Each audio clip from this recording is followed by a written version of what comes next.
Makeup করার অনেক শখ ছিল, কিন্তু মা তো মেকআপ বক্স দেয় না। তাই শেষমেশ কাদা দিয়ে এই ফেস ওয়াশটা সেরে নিলাম। তা মা বলল বাইরে গিয়ে খেলো। আমি তো খেলাধুলাতেই আছি, শুধু একটু হাত পা মাখিয়ে নিলাম আর কি। মায়ের এক্সপ্রেশন দেখে মনে হচ্ছে আমি যেন এলিয়েন হয়ে গেছি। আরে কান্না কেন করছো?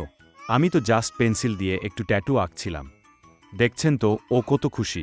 পুরো শরীর কাদা দিয়ে ফিনিশিং দিয়েছি। এখন আমাকে চেনা যাচ্ছে। আমি কি মানুষ নাকি মাটির পুতুল? বুঝতেই পারছি। রান্নাঘরে মা নেই, তাই ভাবলাম একটু রুটি বানাই। কিন্তু আটা সব মাথায় কেন? এটা তো নতুন হেয়ার স্টাইল। হায় আল্লাহ! মা দেখলে আজ নির্ঘাত আমাদের বাসা থেকে বের করে দেবে।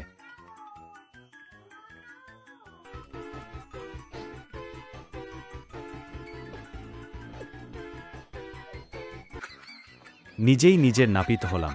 চুলগুলো একটু স্টাইল করতে গিয়ে দেখি মাথার অর্ধেকই উধাও। এখন বাইরে যাব কিভাবে?